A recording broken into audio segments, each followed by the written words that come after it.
Rights Podcast. I'm Jack, as always, joined by KC. Now that, How's things, mate? yeah, pretty good. Thanks. How are you? Yeah, all good. I mean, if this pissing thing will leave me alone for a minute. Uh, Doesn't even look sorry about it. no, been fed. Just has decided. No, you're feeding me again now. Well, it's too late.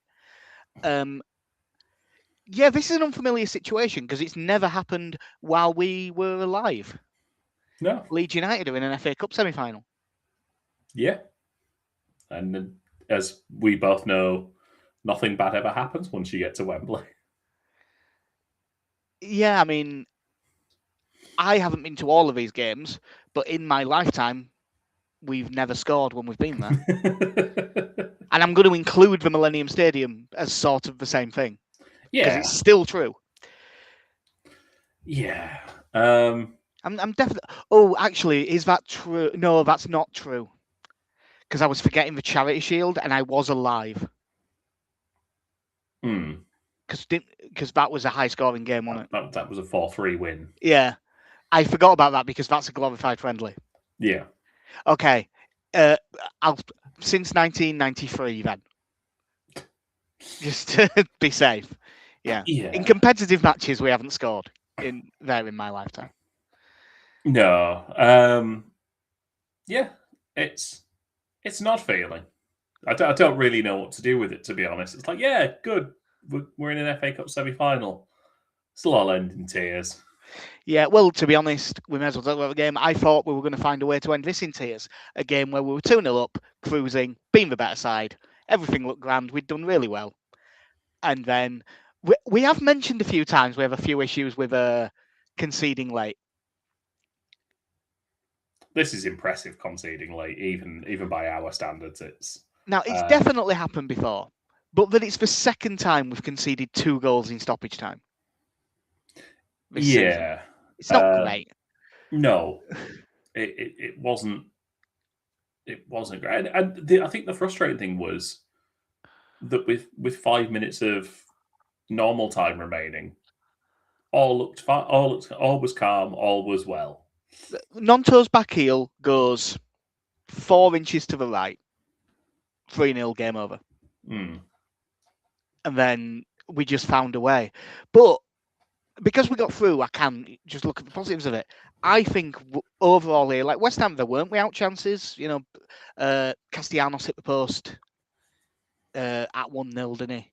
And that was a pretty good chance and a good effort. They had a few early on. Lucas Perry makes an unbelievably good save. Like that one low to his left that he pushes away. That's a brilliant piece of goalkeeping. But I thought we were the better side for maybe 70 of the 90 minutes.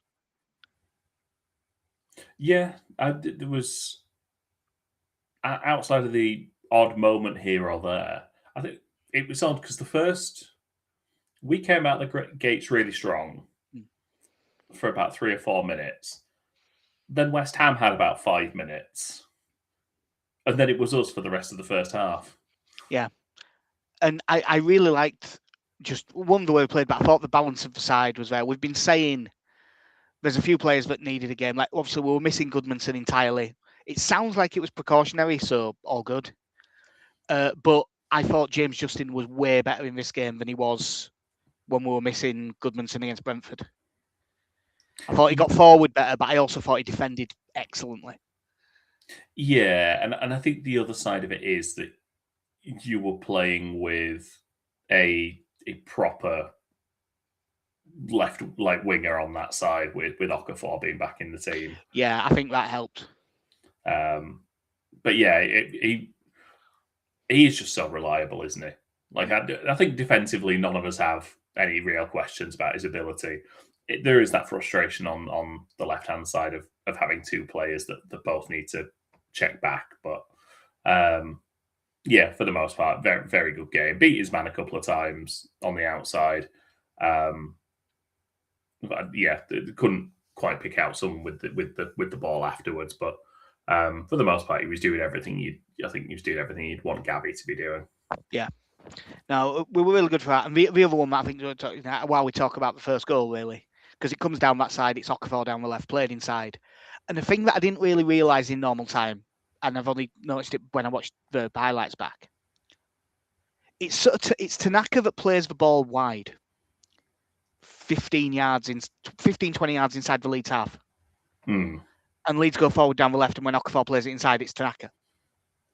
The run that he makes, in real time, I didn't realise quite what a lung-busting run he'd made to get into that position.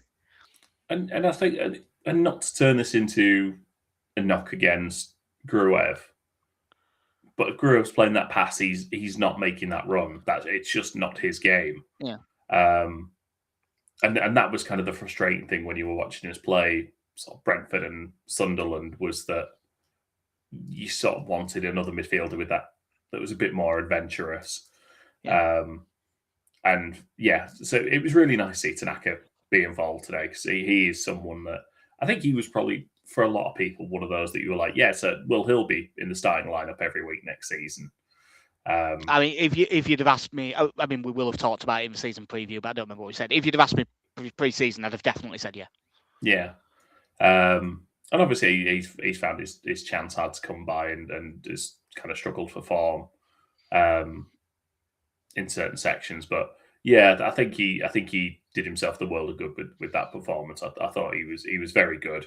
Yeah. When he got subbed, I didn't think it was any reflection on him. I think it was a case of we'd been under pressure for about 10 minutes, and we were around the 60-odd minute mark, maybe a bit later. I just checked, because I was going to say for about 70 minutes. It was the 69th minute that it went off. Nice. Yeah. So, but yeah, I thought that, like, at the end, going towards full time, I was leaning Justin for man at match. But I think if you'd have asked me after 70 minutes, I'd have said Tanaka. Yeah, I think you made a very strong case. I think sort of quietly as well in there is Bial, who I thought was just very good at defending everything. I think putting his body on the line a few times. I think there's a point where he's 1-on-1, and he just makes a really good tackle where he drops down to his knee, which you don't see all that often. He basically set a long barrier. Yeah. I've just checked, by the way, because I knew it would have come out today. 34% of the vote for the Leeds man of the match, Tanaka. So it was not by loads, but he did end up winning it. Yeah. Perry second on 27%, Strauch on 17%, Bial on 9%. That was the top 4. I think the Perry one, if that goal was... Perry's We'll talk about Perry later, because if you take out the one thing, he was excellent. Yeah. Yeah, like you say, he makes a great save early on to sort of push it to the left. And barring a couple of moments where it's kind of between Bial and Perry, and you're thinking Perry should come for it, and he doesn't. I thought for the most, in terms of between the posts anyway, I thought he pretty much did everything you'd want him to do. Yeah. So yeah, Leeds go 1-0 up. I'm not sure how long, half an hour-ish in. Yeah. Down the left side, Okafor plays it in. 26 actually was. Tanaka, really good turn to get away onto his left foot. And admittedly, there's a bit of fortune about the finish. Strikes it well. Disasi gets a block on it that loops it over Areola in and off the bar. But really good goal. At the time, what felt like it did sort of... I couldn't say, it was really coming, but we were on top. And basically, for the rest of the first half, I just thought Leeds looked the better side right the way through. And the same for most of the second half. The big other talking point in the first half is, and this is not the first time that people have talked about it, as much as I've seen some West Ham fans on Twitter claiming that this is a perfectly normal decision. And they're actually right, because it is normal. It's still wrong when it's normal. Leeds get a break. It's 3-on-2. Okafor plays through Stack. It's not actually the best ball in the world, but Stack still gets there. Decent strike. Good save, Areola.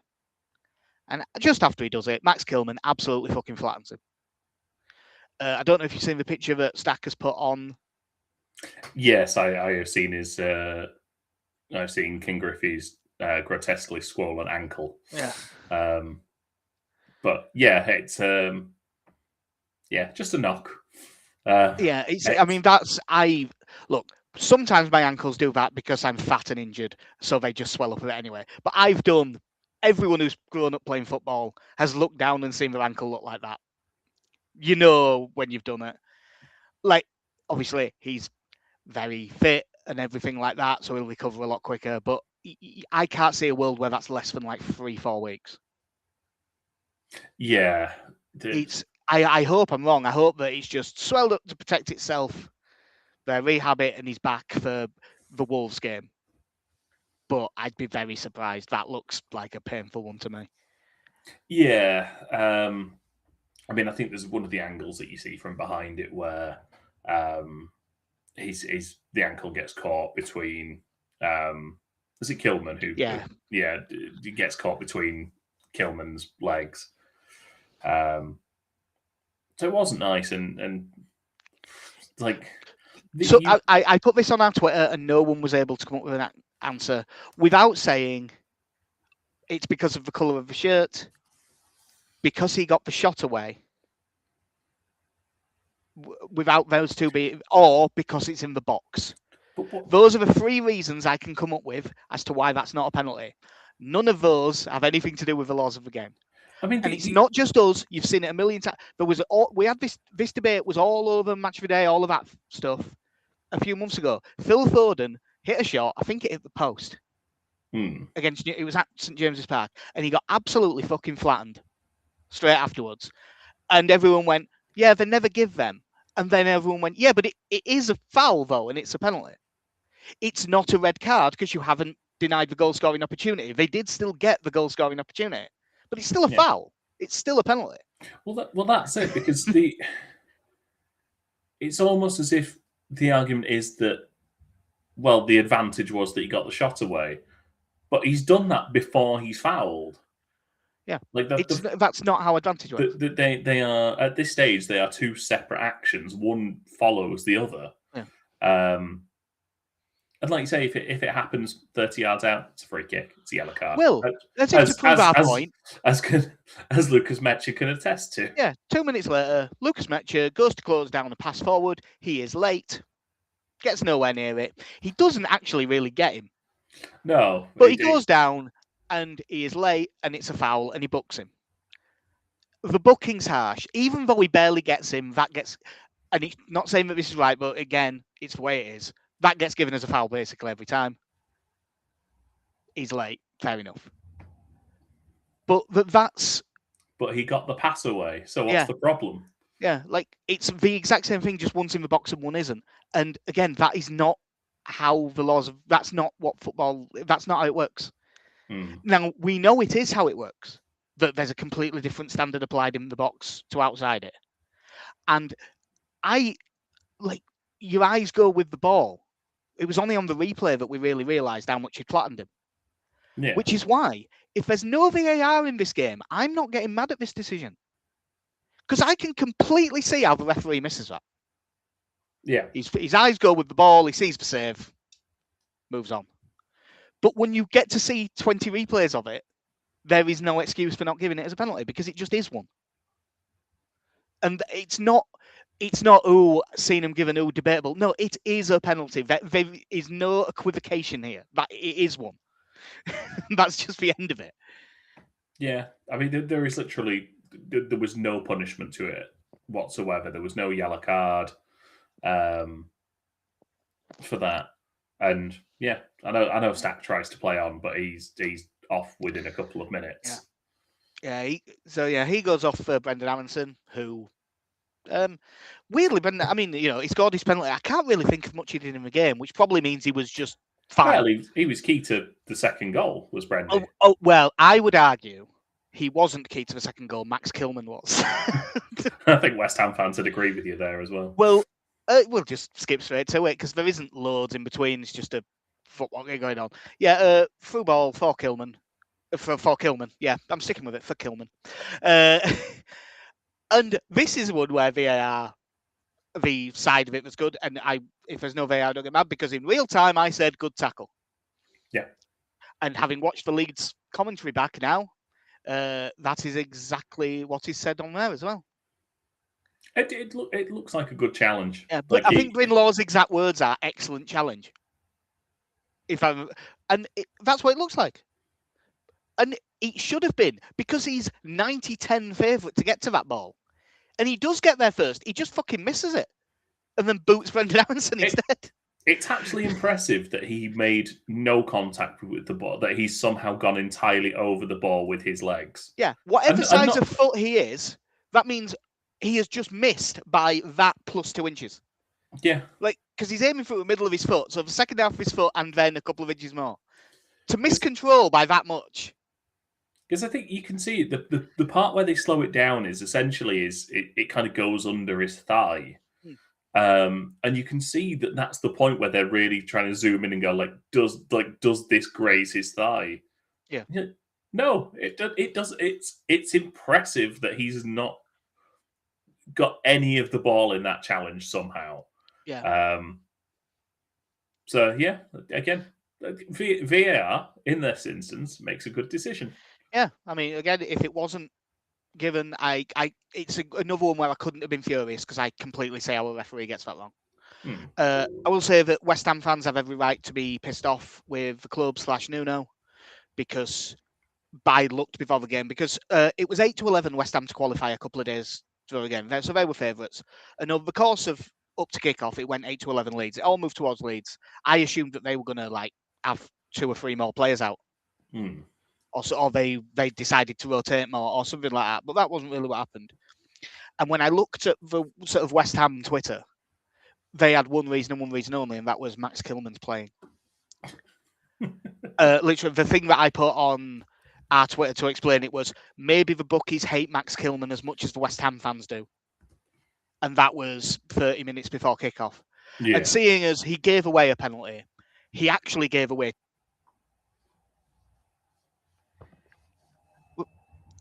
And I think that my internet may have just had a bit of a flicker there. Yeah, it's fine. It's okay, you're back. Yeah. It was definitely at my end because I got a connection message. But yeah, Kilman gave away a penalty. Kilman actually gave away 2 penalties. They may have had a point. 40 million quid he cost. And when he was at Wolves, I actually thought he was pretty decent. He was sort of deemed quite a promising defender, because I assume now he's only 26, 27. Something like that. Because I feel a bit sorry for him because then he's eligible for Ukraine, isn't he? And they're not letting him play. He's 28. They're not letting him play for Ukraine because he represented England at futsal. Which I know it's a related sport, but is a different sport, so shouldn't matter. Yeah. But yeah, so, and Calvert-Lewin does a thing that I don't really like, takes a penalty having not been on very long, but takes a really good penalty. Yeah, it was a lovely finish. I'm not going to lie, I wasn't. He'd only been on 5 minutes. Yeah, I wasn't particularly confident. He did that short run up again, and I don't like a short run up.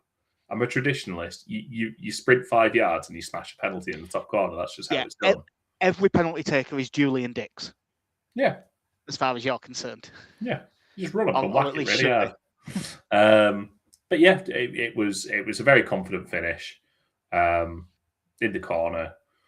And yes, you were 2-0 up, and you think, because up to that point, they had a lot of the ball sort of prior to this. I think they'd had a good 10-minute spell or so where we didn't really have much of a foothold in the game. No, but you wouldn't say that they were creating loads of proper chances though in that period. No, I think you're right there, but which is why I think the Gruev stuff was kind of inevitable, that you get your second holding midfielder in there, you shore things up a bit.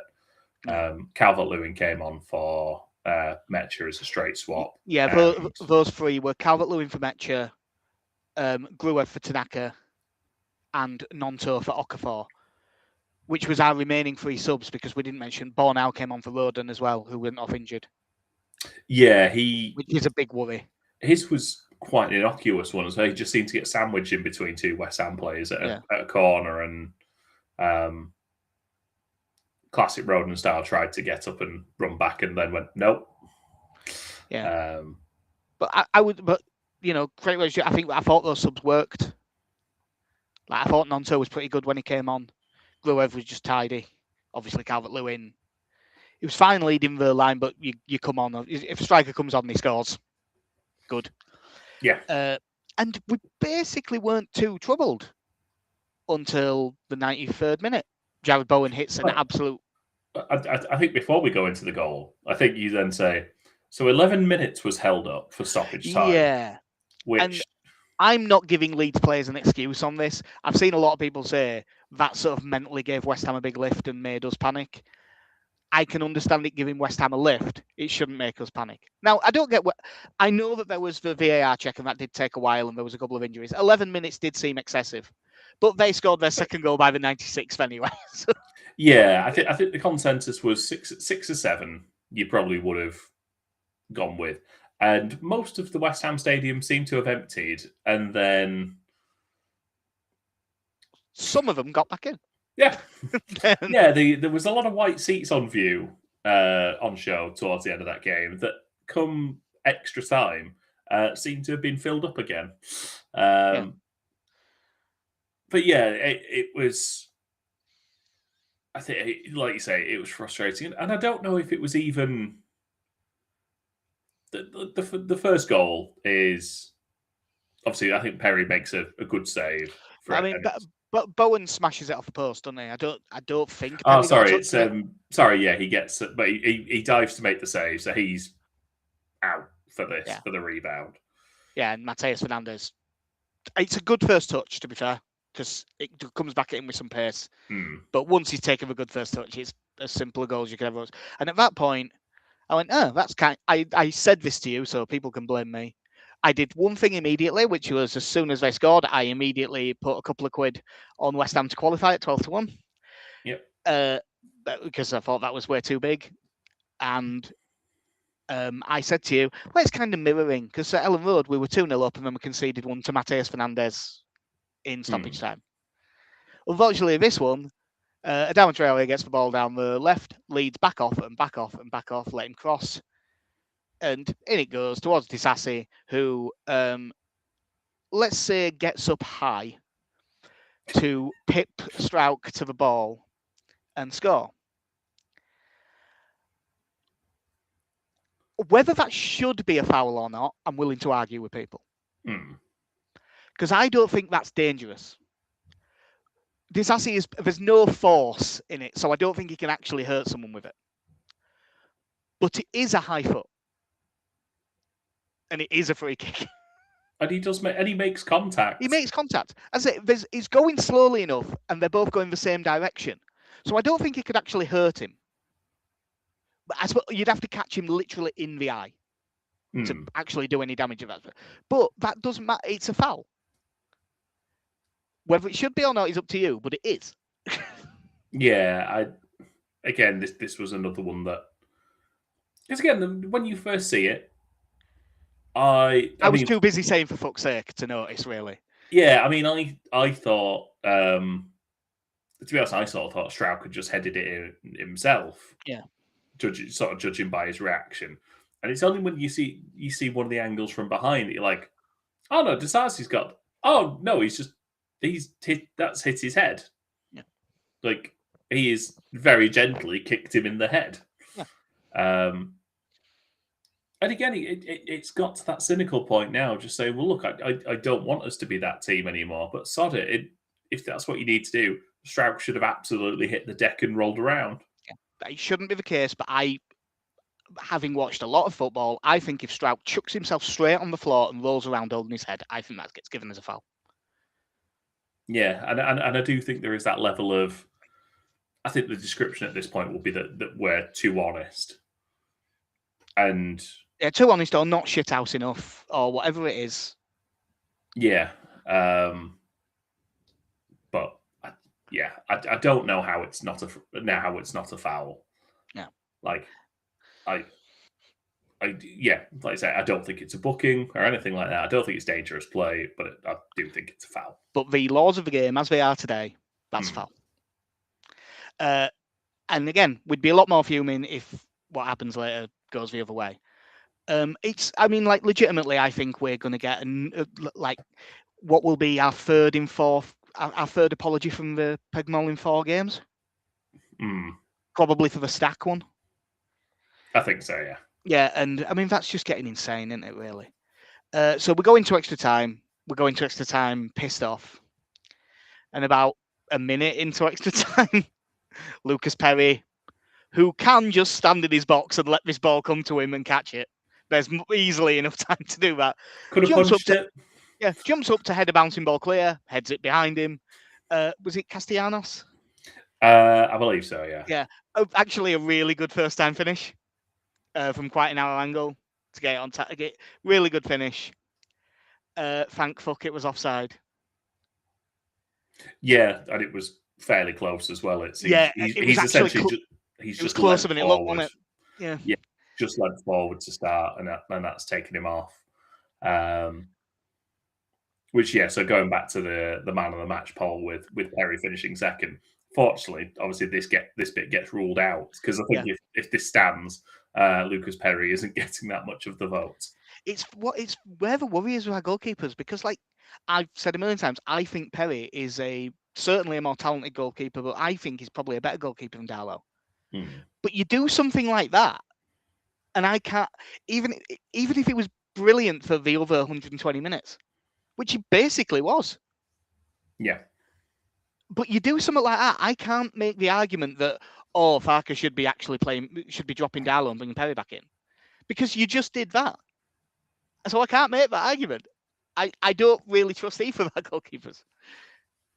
Yeah, it was slightly alarming, but as you say, that was literally a minute into extra time as well. I genuinely didn't see him do it in live.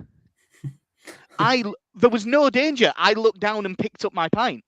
Yeah. And looked up, and the ball was in the air, and Castellanos was running onto it. Like, what the? So we just go, oh, he's done it again. And I'd love to say that was when I just missed my mouth for no reason and poured my drink all over myself. But it wasn't. That happened at a completely other point. Yeah. But yeah, got away with one. They also had a second one disallowed. But that one, I mean, it was like 5 yards offside. Yeah, that's the shot from distance. Perry makes the save on this one? Was it Perry making the save, or did he hit the post? Genuinely, it was that far offside that I've forgotten. Yeah. Also, because I was nervous, the beer started going down quicker. I think I had like 3 pints in extra time. I was quite nervous. Yeah. But yeah, so it's the rebound that's put away. But when the shot is struck, he, like you say, he's a good 4 or 5 yards. It's so far offside that it's never really a panic on that one. We did have one big chance, didn't we, where we sort of broke through. And there's a James Justin chance when it's sort of pulled back that like half gets saved and half gets blocked, and there's a scramble, and then Nonto skies it. Yeah, I think with the Nonto, again, I'm saying this as someone who probably would have done exactly the same as he did, but it's one of those that probably should have been dropped off to the edge of the area. Yeah, maybe. His body angle just wasn't right for it. And then we did. I'll give, even though this didn't work out, I also want to give that credit that he made the aggressive change in extra time. Because I know he ended up taking a shit penalty, but beforehand, I'd have said you need to get Peru on here, ready for the shootout. And he brought him on. We thought he was going to take Aronson back off, didn't we? Yeah. And he brought him on for Bogle and moved Nonto to wing back. Yeah. Which I think was probably a better change. And I know it didn't work out, but I'm pleased he went for the more aggressive version of that sub.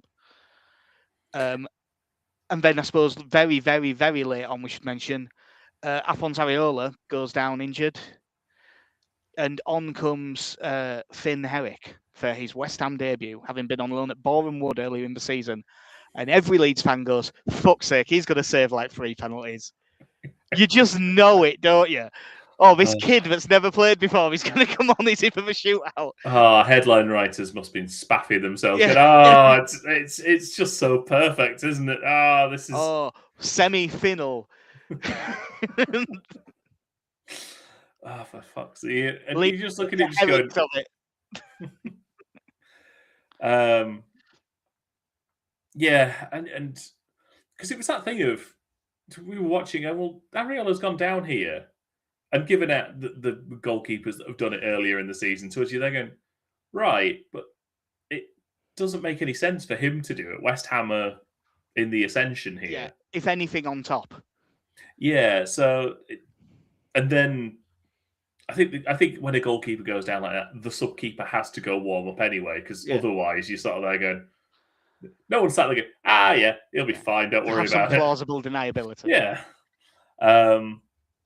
But yeah, then he takes the vest off and you're, oh my God, this is actually happening. Yeah, and it honestly made me feel so much worse. It's just because, and I know this isn't how things really work, but your brain does go straight to be, oh well, the script would be, he is definitely gonna, and then he, I mean, the way it started just made it feel even worse because he doesn't even. I'm not even sure he gets a touch before full time. No, I think there's a goal kick, but we don't really force a save. I think there's one of those long balls that rolls back to him that he waits to draw the attacker in on. Yeah. But obviously, like if he was starting from the off, you'd be like, all right, this is great. You challenge him early on. You're looking at that going, look, any goalkeeper who's got to this level can save penalties. Especially apart from Carl Darlow. Yeah, right? that is one thing that, like, one, I think Perry will stay in for all the cup games, whether there's one more or two more. Yeah. But I do think that facing penalties, he is definitely better. Like, I don't think there's much of a doubt at this point. It's like, obviously, players are expected to score penalties anyway, but I think Darlow is particularly poor at it. Yeah. But yeah, so you're there thinking kind of on a one-off occasion, yeah, you can put a child in goal and there is still a good chance he's going to save a couple of penalties. Yeah, especially if you take it like Joe Peru did. Yes. So the penalty shootout start. There was, despite the talk of not being allowed to take the penalties in front of the Leeds end, there was still 2 coin tosses. Yeah, whether one was for show or not, I don't think anyone's sure. Yeah, but yeah, so the penalties are taken at the West Ham end, but we win the second toss to go first. Yeah, which I think is more important. Yeah, I mean, it is like statistically proven, isn't it? At this point, that they've checked it all going back, and it's something like 60-40 if you go first. Remember that year in the League Cup they did the ABBA penalties? Yeah, because I'd forgotten about it for years, and then for some reason we were looking up. It must have been around the Birmingham game. We were looking up Leeds' penalty record, and Transfermarkt just adds the penalties to the full-time score. And Burnley in the League Cup looked weird because we win by 2. Okay. Having gone to penalties, because it was the snake order thing. So we actually were 2 in front. Yeah, it's an odd time, but Joe Peru selected first, and I think is a totally reasonable choice. Yeah, he'd been on 15 minutes, so it's not like he just got on. Fine with that. Just rolls it with no pace, nowhere near the corner. Yeah, and again, you're looking at this child who is channeling his inner Jordan Pickford, who's giving it big licks in goal. You're thinking, don't give him this now. Don't give him more confidence. Don't make it so his worst case scenario is an excellent quiz question. Well, like, because once you've got to this point, especially in his position as the goalkeeper, you are basically in a no-lose situation here. Like, you're never really expected to save any penalties, and if you do, you're a fucking hero. So this is essentially the first thing he's done in a West Ham shirt is he saved the first penalty in the shootout, and you're just looking going, we're going to miss all 3 here, aren't we? Yeah, I really did feel I got the Chef Wednesday vibes. Yeah. But then Jared Bowen, who I had every confidence in the world that he would score, it just doesn't seem like someone who'd feel the pressure in front like of that. his father-in-law. Yeah.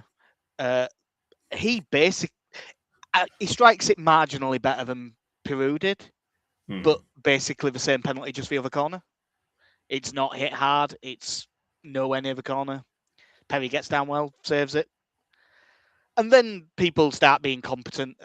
Calvert-Lewin scores well. I mean, I'll say now, our cast of characters that we drew were not filling me. Like, as you look through our team, that they don't strike you as a team of penalty takers. Calvert-Lewin, Calvert-Lewin, I know, I feel the same when he comes up because of how he strikes the ball. But his penalty record through his career is actually really good. It's weird that he's missed 2 in a Leeds shirt. He'd only missed like 2 in his career before he got here.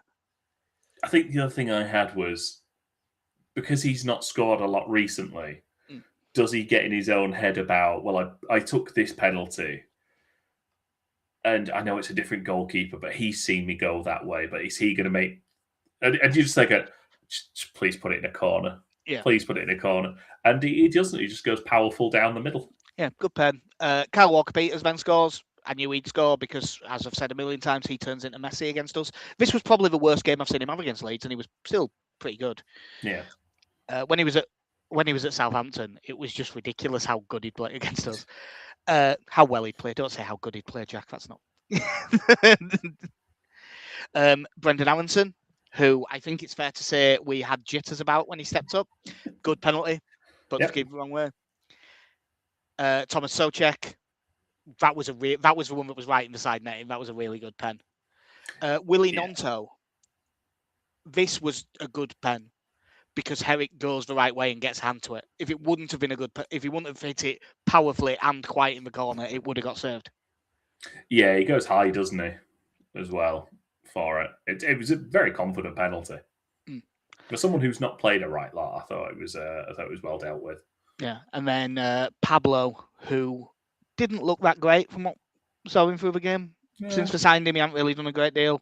Well, he's a West Ham striker, of course he hasn't. But yeah, again, low, not really in the corner, not much pace on it, similar to the other ones that got saved.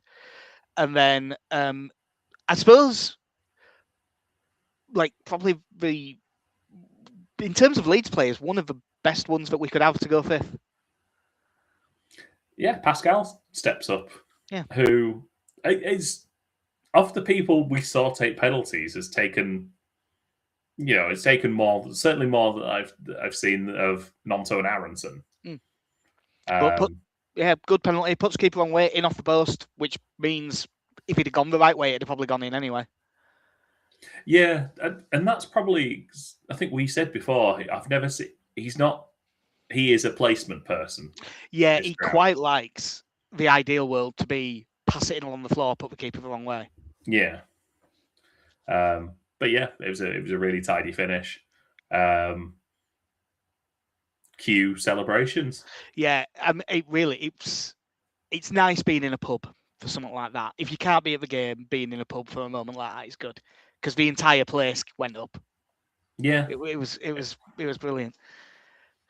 But yeah, despite all the stress of it and the way that us throwing it away at the end and stuff like that, I do think we deserve to get through. I think so. I think on the balance, I know the optics that West Ham had the ball in the net a couple more times, but they were all rightfully ruled out. Yeah. I thought for the most part, I think probably in most of stoppage time as well, even the periods where West Ham had the ball, outside of the basically injury time in the second half was the most threatening I thought West Ham looked all game. Yeah. The rest of the time there were periods where they had the ball, but I don't think they were creating a lot more chances. Yeah, like this includes extra time. Like it was very even shot. We were 21 with 8 on target. They were 22 with 6 on target. Yeah. Like it's not like they were forced. That's including extra time. It's not like they forced Perry into loads of work. There's that. I say that one save early on was like outstanding, and we didn't mention it, but Areola made one at 0-0 from Okafor.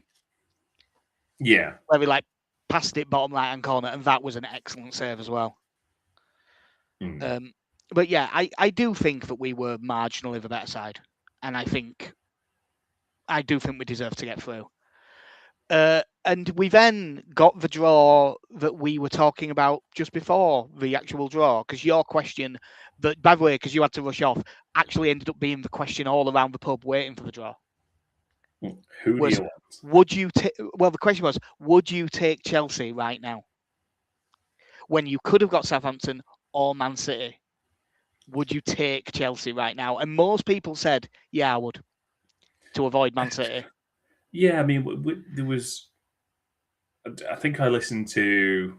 I think I was listening to Five Live on after the game, and someone was talking about how confident Chelsea had played, and the response to that was yes, but it was the bottom of League One, and if that's your reference as to how well that team can play, I mean, as you go through, look that obviously purely in terms of league positions, Southampton would be your most likely route through to the final. I mean, if I'd have been picking, I would have obviously picked them. But they're also like 12 unbeaten now. Yeah, they are the informed team in the Championship. Yeah, I mean, I think statistically they might be on the best run of anyone in the country. Yeah, like they I know they're outside the playoffs, but they're looking like the team that's going to make the late push and take a place. Man City, I know it's only a couple of games since, but now that it's looking like, unless they pull something out of the bag, the title's gone. But they did beat Arsenal in the League Cup final. Did absolutely dispatch Liverpool. Yeah, at the weekend. Based on the last two games I've seen them play, they're pretty terrifying. Yeah, and Erling Haaland, as much as he's a Leeds fan, is pretty well comfortable putting the ball past us. So yeah, he'll avoid it if he can, but if it's a big, just stick to the one. So and then you're looking at Chelsea, who are a team that we have got 4 points off this season. Yeah, like they will be favourites, rightfully so. But that's not unwinnable. They're not like steady as a rock. You can always rely on them to play well. If you can get at Chelsea, you have a chance. Yeah, I mean, there were two very different games as well. The Ellen Road game, we just out battled. I think we just outdid them in sort of every area. Yeah. The Stamford Bridge game was a weird one because they would have been looking at that, and that is a game they probably should have won. But again, they were in prime form of throwing points away when like they actually sort of very comfortably outplayed us in that game, and we got. We got a really daft goal. It was daft. Was it a fairly daft penalty and then the daft goal? Yeah. I've just checked. Chelsea are 1-3 to qualify against Leeds. And Man City are 10-on to beat Southampton. Putting it so outright, 1-2 Man City, 11-4 Chelsea, us 9-1 Southampton, 20-1. The other thing that obviously has got to mention is, 2 years ago playing Southampton at Wembley did not go well. No. So best avoid that one. Well, that was the running joke on Twitter. The second they beat Arsenal, on it. Oh, this defeat to Southampton at Wembley is going to hurt again.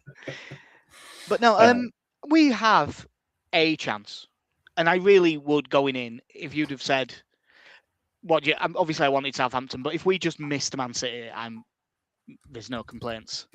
And hopefully Southampton can beat Man City. I don't think it's going to happen, but it'd be nice. There's no point getting into anything with the Man United game because I believe we should have time to do another one this week. Yeah. But they haven't yet said whether we have a Saturday or a Sunday, but they have moved the Bournemouth game that was that weekend to the Wednesday before. Yeah, so it's the 25th and the 26th of April. Yeah. That weekend for it. Yeah. So Bournemouth is the 22nd, which isn't ideal prep. Like, you'd really need us to have got a result at Old Trafford and then, beat Wolves. Yeah, I'm wondering in that case then if we will go down to Bournemouth. You'd think we'd just stay down south, wouldn't you? Yeah, stay in the area and train somewhere else for a couple of days. Because unless we get 6 points from Old Trafford and then against Wolves, unless we do that, there's going to be loads on the Bournemouth game, so we'll have to go full ball at that. So there's no way around this without just the players are going to be knackered. Yeah. And they're I just mean, the saving grace is it'll be the same for Chelsea. I assume they will have had to move yeah, their they will. fixture as well. I assume that they will have had to move theirs to then as well. So, yeah, it's the twos and fro's. Like I do look at not it. quite the same. Theirs has gone to the Tuesday, so they get an extra day. The bastards. Yeah. Corruption, corruption at the FA. Nobody's got time for that. But yeah, like it's that thing of like when you're in our position, do you want fixture congestion? Not really, but we're in an FA Cup semi-final for the first time in our lifetime, so bollocks to it. Let's go and spend next year in the Championship trying to figure out when we're going to play these games while going away to Tallinn. Yeah, that's. God, it'd be funny. It'd be awful. It's going to be dreadful for me trying to book holiday time. I'm working every Thursday. Yeah. So what do you need off? Oh, well, I actually sort of need 2 days because we have to fly back. Yeah, annoyingly. So. But I still need the Saturday. In fact, it's not having to play every Championship game on a Sunday. That'd actually be okay for you. Yeah, I mean, yeah, it would reduce my Saturday holiday time at least. But yeah, so. I mean, look, I obviously I'm a realist. The semi-final is probably as far as we're going to get. But once you're in the semi-final, you never know. Yeah, and it's for us. It's. I got a bit annoyed because there was a Southampton fan who was saying that the Man City game was a free hit. And I thought, no, once you're in the FA Cup semi-final, no, it's not a free hit. Yeah. Like, you're certainly the underdogs and there's by a fair distance. But once you're there, you've got to put your all into it. Yeah. And they look good enough. Like, they're not going to catch the top two. So, like, they're going to be in the playoffs anyway. Because I'm certain they're going to make the playoffs for how well they're playing. They're only I think they're 2 points behind them. They've got a game in hand on some and 2 games in hand on others. It's like I'm certain Ipswich will get in the top 2 for the same reason. They're just behind, but we've got 2 games in hand. I don't know if you saw, but very briefly on Saturday as well, that Millwall went into the top 2. Well, yeah, they went in on Friday because they won at Middlesbrough. Yeah. FA Cup semi-finals are on the brain. But they've since dropped back down to 4th. Yeah, they got beat 2-1 at home by Norwich, and I think they were 1-0 up. I don't want to live in a world with Millwall as a Premier League team. No, it's just wrong. I don't think the Premier League wants to live in a world with Millwall as a Premier League team. West Ham fans are probably well up for it. No, I'll tell you what, that would... Unless they go down. If they went down and Millwall came up, they would be furious. But yeah, it's a really good achievement. I mean, I think I'm trying to remember now. I think he's only the 4th Leeds manager to get to an FA Cup semi-final. Is Daniel Farke? I think it's Revie, Armfield, Bremner, and him. So this doesn't come up often. No, and like you said, it's just 40 odd years since it last happened. Yeah, 39 because it was 87. Sorry, yeah. Yeah, so yeah, hopefully. And yeah, that game was at Hillsborough. That's why that was in my brain. So yeah, hopefully we can get through, but we'll see. We will be back probably Friday. With the game being Monday, they might not have done a press conference yet. They might do it Saturday, but I think they'll probably do it Friday. Yeah. Because all the journalists will be at games on the Saturday. Yeah, you'd think so. So I think that they'll probably do it for Friday. So we'll probably talk about everything then, because there is one game that affects us on the Friday itself, because West Ham play Wolves on Friday night. Which has pub written on it quite large. So yeah, hopefully we'll talk about all the games then. But you're just hoping they all get beat and then we can get some at Monday. So that'll do us for episode 357 of Mike White's podcast. I've been Jax here. I mean, KC, have a good one. See you at Wembley.